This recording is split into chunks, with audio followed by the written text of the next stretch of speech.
Before you do anything else, I want you to press your thumb firmly into the skin on the front of your shin, about 4 inches above your ankle bone. Press hard. Hold it there for 15 seconds. Now lift your thumb and look at what the skin does. If there is a visible dent, a little crater where your thumb was, and it takes more than 10 seconds for that skin to slowly fill back in and smooth itself out, then what I am about to tell you is going to reframe something you have probably been worrying about for years, because that dent is not a sign that your heart is giving out. In the majority of cases, it is not a circulation problem at all. It is a sign that a second drainage system inside your body, one that most doctors never explain, has quietly stopped keeping pace with the work it needs to do. And tonight, when you lie down, the fluid that made that dent is going to migrate. It is going to flow from your ankles into your bloodstream, flood your kidneys with unexpected volume, and wake you up 2, 3, 4 times before morning.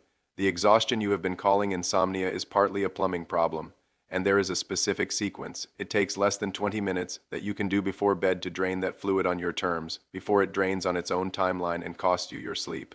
My name is Dr. Pablo. I have spent 18 years as a board-certified geriatrician specializing in cardiovascular health in adults over 60, and I want to be direct with you about something.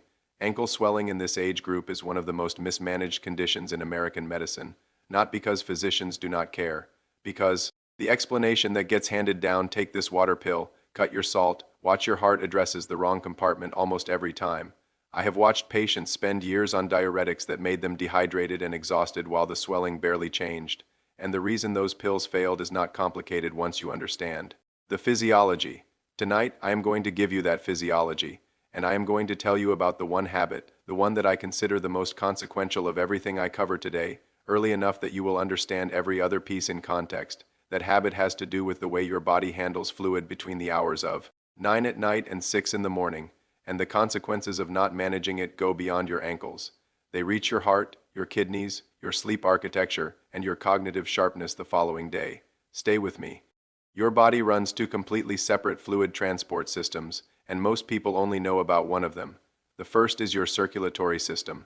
Arteries carry oxygenated blood outward from the heart to every tissue in the body. Veins return that blood. This system has a pump, a 4-chambered muscular engine beating 60 to 80 times per minute whether you are asleep, sedentary, or sprinting. It does not need your help to function. Now, tucked alongside that circulatory network is a second system. It has its own vessels, its own fluid, its own cellular machinery. It is called the lymphatic system, and here is the single fact that explains almost everything wrong with your ankles. It has no pump, none. Your lymph, pale, yellowish fluid that continuously leaks out of the smallest blood vessels in your tissues, has to return to the bloodstream through a network of lymph capillaries and collecting ducts that run entirely on mechanical pressure created by muscle contractions. By breathing, by movement, every time your calf muscle squeezes, every time you flex your ankle, every time your diaphragm drops on a full breath, you are manually pumping your lymphatic system. Stop moving and the pump stops. It is that literal. Your body produces approximately 2 liters of lymph fluid every single day. That fluid bathes your cells, picks up cellular waste, excess protein, dead bacteria, and water that has leaked from your capillaries into the spaces between cells. Then it has to travel upward, against gravity, through a network of vessels equipped with tiny one-way valves, eventually reaching the thoracic duct, a vessel that runs behind your breastbone where it empties back into the bloodstream near your collarbone. When you are younger, this system is extraordinarily resilient. The vessel walls are elastic. The valves are competent and tight. A 20-minute walk after sitting all afternoon is enough to clear hours of accumulated fluid in minutes. But after 60, 3 simultaneous changes alter the math of that system in ways that compound quietly over years. The lymph vessels lose elasticity and stiffen. The valves inside those vessels begin to develop small insufficiencies they do not close as crisply, and fluid seeps backward rather than moving cleanly upstream. And the connective tissue matrix in your lower legs, the loose scaffolding that normally holds fluid in a contained space, starts losing its own structural integrity, creating what clinicians describe as increased tissue compliance. The fluid spreads further with less resistance. It seeps into more tissue with each sitting hour, and the system that should be returning it runs slower than it did 20 years ago. The math stops working. The reservoir grows quietly every afternoon of every day. Before I go any further into mechanism or protocol, I need to stop and say something clearly, because some of the people watching this video need to hear it and act on it tonight, not tomorrow. There are patterns of ankle swelling that are not a lymphatic drainage issue and are not managed with an evening protocol. They are medical situations requiring evaluation now, If one leg has swollen dramatically larger than the other in the past few hours, and that leg is warm to the touch, tender when you press it, and the skin looks reddened, stop this video. That pattern can represent a deep vein thrombosis, a blood clot in the large veins of the leg, and if a fragment of that clot breaks free and travels to the lungs, the consequences can be catastrophic. You need a vascular evaluation today. If your swelling is accompanied by shortness of breath that gets worse when you lie flat, if you wake up gasping for air in the middle of the night, if you cannot climb a single flight of stairs without stopping to catch your breath, those are signs that your heart's ability to manage fluid volume has deteriorated beyond the early stage. That is not a home protocol that needs an echocardiogram and a physician.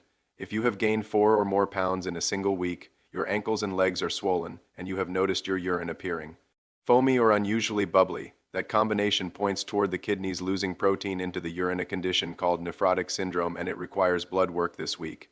If your swelling is on one side only, it is painless, the skin feels almost wooden or firm rather than puffy, and you have a history of cancer treatment or lymph node removal in that region, that warrants a lymphedema evaluation with a specialist. If none of those descriptions match your situation, if your swelling is gradual, symmetrical, bilateral, worst by evening, improved after a night's sleep, and you have no breathing trouble at rest, then what we are discussing today is for you. There are 3 distinct patterns of chronic lower leg swelling in the over 60 population, and they are frequently confused for each other by patients, and occasionally by physicians who are moving quickly through a 15-minute appointment. Understanding which pattern you are in changes everything about how you address it. The first pattern is venous insufficiency. Your veins have valves, just as your lymph vessels do. When those valves fail, blood that should be traveling back toward the heart pools instead in the lower leg. The pressure from that pooled blood forces fluid through the walls of the vein and into the surrounding tissue. You will often see this pattern accompanied by visible varicose veins, ropey, bluish, raised vessels visible under the skin. There is frequently a brownish or rust-colored staining on the skin just above the ankle bone, sometimes called hemosiderin deposition, from iron that leaks when red blood cells break down in the congested tissue. This swelling is typically worst after prolonged standing rather than prolonged sitting. The second pattern is lymphatic. This is the primary focus of what we are discussing today. Lymph flow has slowed to the point where the tissue is chronically saturated. The swelling is soft, leaves an indentation when pressed. Clinicians call this pitting edema, and has a characteristic distribution. It tends to affect not just the ankle but the top of the foot, the area just behind the toes. If you press the back of your hand against the skin on the top of your foot between the toe tendons, and it feels thick and doughy, almost like the skin is waterlogged, that is a lymphatic signature. In more advanced cases, the skin on the top of the foot becomes so thickened and fibrotic that you genuinely cannot lift it between 2 fingers. That finding has a clinical name, the Stemmer sign, and when it is positive, it is one of the most reliable indicators of chronic lymphatic congestion that exists without any imaging or lab work. The third pattern is systemic cardiac or renal in origin. The heart is not maintaining adequate output, or the kidneys are not managing volume efficiently. The swelling in this pattern is symmetric, progressive throughout the day, and critically, it does not occur in isolation. It travels with fatigue that goes beyond ordinary tiredness, with shortness of breath on mild exertion, with needing to urinate multiple times overnight, with rapid unexplained weight changes. If you are in this third pattern, what I am about to describe may help marginally at the margins, but your primary work is with your physician, not with an evening sequence, for the majority of older adults with bilateral, gradual evening ankle swelling and no accompanying systemic symptoms. The evidence points toward that second pattern, lymphatic, and that is where the protocol has its most dramatic effect. I want to tell you about a man I will call Gerald, 71 years old, retired postal worker from the Midwest, married 43 years, 3 grandchildren. Gerald had spent 30 years on his feet delivering mail, and he had assumed the heaviness in his legs in the evenings was simply the accumulated cost of a working life. When he retired at 67, he expected it to get better. Instead, within 8 months of retirement, the swelling became noticeably worse. Not dramatically, he was not alarmed, but the sock grooves that used to vanish by morning were still visible at noon. His wife noticed that he was getting up twice a night, sometimes 3 times, and she was sleeping poorly because of it. He mentioned it to his cardiologist during a routine visit. An echocardiogram showed an ejection fraction of 65%. His heart function was entirely normal. His kidneys were fine. A venous duplex ultrasound showed mild reflux in the great saphenous vein on the right leg, but nothing that explained the degree of swelling he was experiencing bilaterally. He was prescribed hydrochlorothiazide. He took it faithfully for 4 months. His potassium dropped, his energy dropped, He was thirsty all the time and running to the bathroom before he could get the lawn mowed. The swelling in his ankles was essentially unchanged. Gerald told me something in the office that I have heard in various forms from dozens of patients in the same situation. He said, "It is like my body is full of something that cannot get out." He was more right than he knew. What Gerald had was a lymphatic system that had been sustained for 30 years by the mechanical demands of his job, walking 8 to 12 miles a day, 6 days a week, and then had been suddenly asked to function on a retirement lifestyle of reading, television, afternoon drives, and minimal sustained ambulation. His lymph vessels had no pump. He had been the pump, and when he stopped moving, the drainage stopped with him. Here is what was happening inside Gerald's body every single day during those first years of retirement, and I suspect a version of this is happening inside yours. He woke each morning with ankles that looked nearly normal. 8 hours of horizontal rest had taken gravity out of the equation. His lymph system, slow as it had become, had managed to partially clear the previous day's accumulation while he slept. He stood up, made coffee, read the paper at the kitchen table for 40 minutes, watched the morning news for an hour, sat in the car for a 20-minute drive to his daughter's house, sat at her kitchen table for 2 hours, drove home, sat in the recliner.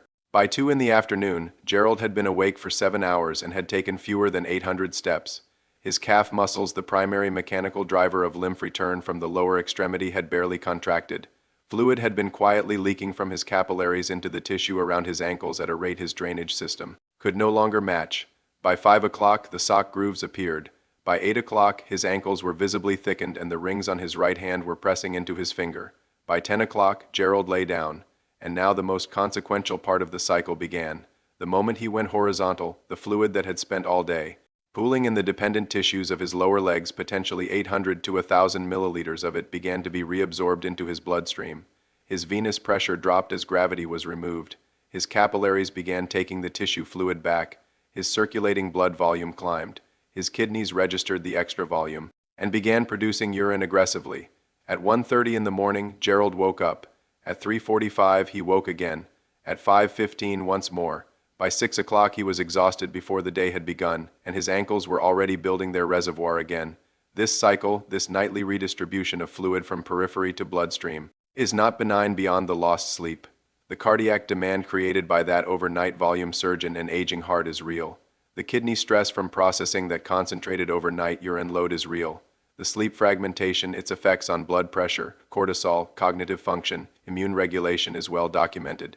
A 2021 analysis in the European Heart Journal found that nocturia, waking 2 or more times per night to urinate, was independently associated with a 34% increase in cardiovascular mortality risk in adults over 65, beyond what was explained by the underlying conditions causing it. The nocturia itself was doing damage. And in a substantial percentage of those patients, that nocturia was being driven by exactly this mechanism: afternoon fluid pooling, nighttime reabsorption, kidney overdrive. Gerald had not been told any of this. Now I want to walk you through the factors that accelerate this process, because if you are managing ankle swelling, there are almost certainly things in your daily routine making it measurably worse that are not obvious. The first is dietary sodium, and I do not mean the salt shaker. Most adults over 60 who have been counseled about sodium reduction dramatically underestimate their intake because they are focused on what they add to food at the table, while the overwhelming majority of sodium in the American diet is embedded invisibly in processed foods before they ever reach the plate. A single bowl of canned soup can carry over 1,000 milligrams of sodium. An ounce of deli turkey can carry 400. A serving of cottage cheese, one of the proteins I recommend for fluid balance, can carry 450 milligrams depending on the brand. Your body holds approximately 4 cups of water for every gram of excess sodium it is asked to process. If you are consuming 2,500 milligrams of sodium when your system functions optimally at 1,500, that excess is sitting somewhere in your tissue. It is sitting in the spaces between cells where your lymph capillaries have to work harder to retrieve it. Track your sodium for 2 days using the label on every package. Most people are startled by the number. The second factor is prolonged sitting in the evening hours. The window between dinner and bedtime, roughly 7 to 10 o'clock for most adults, is the window during which your legs are most vulnerable to accumulation. You have been vertical all day. Your tissue is already carrying a load. You sit in a recliner or on a couch, legs lower than your hips, calf muscles completely inactive, for 2 to 3 hours. This is the period when the reservoir reaches its daily maximum, and then you go directly to bed with that maximum load, maximizing the overnight reabsorption surge. A single 15-minute walking break at 8 o'clock in the evening around the block Through the house, anything has a measurable effect on the volume of fluid that transfers overnight. The third factor is evening alcohol. I recognize this is unwelcome information for a portion of this audience, but I would not be doing my job if I softened it.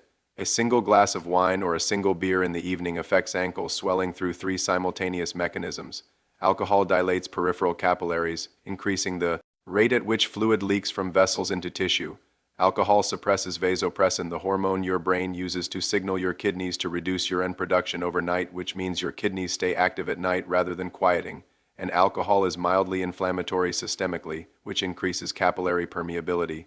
If your ankles are worse on mornings after you have had a drink compared to mornings after you have not, you are observing a real pharmacological effect, not coincidence. The fourth factor, and this is the one most people have never considered, is protein insufficiency. Your blood contains a protein called albumin, produced by your liver, whose critical function in fluid balance is to hold water inside your blood vessels through a physical mechanism called oncotic pressure. Albumin acts like a sponge inside the vessel wall, pulling water toward it and keeping it in the bloodstream rather than letting it seep into surrounding tissue. When albumin is low, and mild hypoalbuminemia is extraordinarily common in adults over 60, often completely asymptomatic and frequently missed unless a physician specifically looks for it. The oncotic pressure falls, the capillary leak rate increases, and tissue swelling becomes significantly harder to manage regardless of what else you do. Research published in the Journal of the American Geriatric Society found that albumin levels in the low normal range, not technically deficient but trending downward, predicted incident edema and worse functional outcomes in community-dwelling older adults. To substantial servings of high-quality protein daily: eggs, salmon, chicken, Greek yogurt, lentils with a complete amino acid complement directly supports albumin synthesis. This is not supplementary, it is foundational. Now let me give you what actually changes the trajectory. I want you to stop and write your age in the comments below this video right now, and tell me where in the world you are watching from: your city, your state, your country. The geography of this audience genuinely shapes what I prioritize in future content. I have had viewers write in from rural Montana who have no access to a lymphedema specialist within 200 miles, and viewers from London who have access to manual lymphatic drainage therapy on the NHS. Where you are matters to what I cover next. Leave it below. Here is the protocol. Every part connects to the physiology we just covered, and every part has a reason. The first component is morning, before you stand. While you are still horizontal in bed, before gravity has a chance to immediately begin pulling the fluid you cleared overnight back down into your ankles. Do 30 ankle pumps. Toes pointed down, then pulled firmly back toward your face. 30 repetitions. This takes under a minute. It restarts the lymph pump in your lower legs during the one window of the day when the system is most cleared and most responsive. Think of it as priming the conveyor belt before the weight hits it. The second component is hourly movement during sedentary periods. Every hour you are sitting watching television, reading, working at a desk, stand and do 20 calf raises. Both heels on the floor, rise up onto the balls of your feet, hold for 2 seconds, lower, 20 repetitions, 45 seconds. The deep gastrocnemius and soleus muscles of your calf are the primary mechanical compressors of the lymph vessels in your lower leg. This is not supplementary movement. This is the mechanical pump your system requires to function. Set a phone alarm every 60 minutes if necessary. Treat it as non-negotiable. The third component is a 5-minute walk before dinner. Not after, before. Walking, real ambulation, heel to toe gait, both feet working, activates the calf musculature in a sustained, rhythmic pattern that seated ankle exercises cannot replicate. 5 minutes of slow walking before the evening meal moves a meaningful amount of accumulated fluid and reduces the load your system has to manage while you sleep. The fourth component is the evening drainage sequence, and this is the one I want you to start tonight. 90 minutes before you intend to sleep, go to the floor or the foot of your bed. Position yourself so that your legs are raised straight up a wall at roughly a 90-degree angle to your body, heels above your hips, hips above your heart. This position, which requires no equipment and no fitness, uses gravity to assist venous return and reduces the pressure gradient that keeps fluid in the lower leg tissue. While in this position, perform slow ankle circles, 10 rotations clockwise, 10 counterclockwise, then alternating ankle flexes for 20 repetitions. Then, for 3 minutes, place both hands flat on your abdomen and breathe slowly and deeply through your nose, belly rising on inhale, falling on exhale while your legs remain elevated. This matters more than it sounds. Your thoracic duct, the central collection vessel for your entire lymphatic system, runs directly posterior to Your diaphragm, every full diaphragmatic breath creates a pressure change that actively pumps lymph upward through the thoracic duct toward the venous angle where it empties into the bloodstream. The NIH-funded research on respiratory lymphatic pumping shows that deep diaphragmatic breathing increases lymphatic flow rate by up to 300% compared to shallow thoracic breathing. You have been told to breathe deeply for stress. I am telling you to breathe deeply for drainage. After 15 minutes in this position, roll to your side slowly and sit up. Then, using the flat surface of 3 fingers, press gently but firmly against your skin, stroke upward. From your ankle toward your knee on each leg, always toward the heart, never downward, slow, deliberate 10 strokes per leg. This manually displaces fluid from the tissue into the lymph capillaries that then carry it toward the central drainage vessels. It is a simplified version of what certified lymphedema therapists call manual lymphatic drainage, and while their clinical technique is far more sophisticated, the directional mechanical principle is identical. Within 20 to 30 minutes of completing this sequence, most people feel the need to urinate. The urine will be pale and higher volume than usual. You are looking at 300 to 400 milliliters of fluid your tissue just released. That is the volume that would otherwise have transferred overnight, driven your kidneys into their 2 a.m. production cycle, and woken you up. You just managed it while you were awake, in control, and the rest of your night will be quieter for it. Gerald did this sequence consistently for 4 weeks. By the end of the first week, his wife noticed he was getting up once instead of 3 times. By the end of the second week, his sock grooves were resolving by mid-morning. By week 4, he retested the pitting edema assessment, the thumb press on the shin and the indentation. That had previously taken 40 seconds to resolve was resolving in under 8 seconds. His cardiologist found this unremarkable because Gerald's cardiac function had not changed. But Gerald told me that for the first time in 4 years, he was waking up rested. He had stopped the hydrochlorothiazide with his physician's supervision. His potassium normalized. He felt, as he put it, like a functioning human being again. Here is what I want you to do tonight specifically.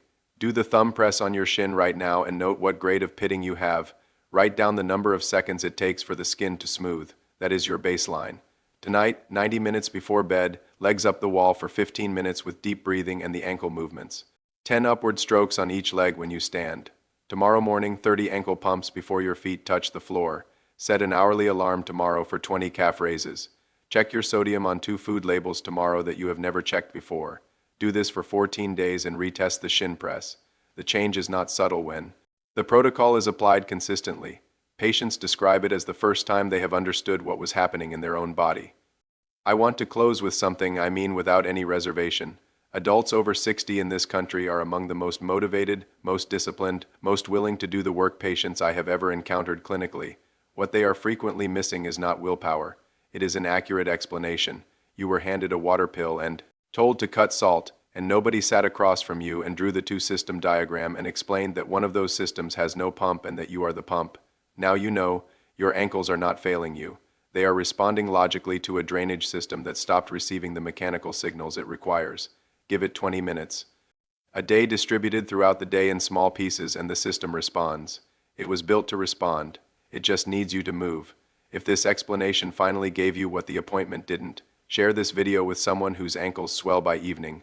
You may be giving them years of better sleep, better mornings, and a body they understand. And if you want to continue receiving this kind of evidence-based clinical explanation delivered directly without shortcuts, subscribe to this channel. There is a great deal more I want to tell you.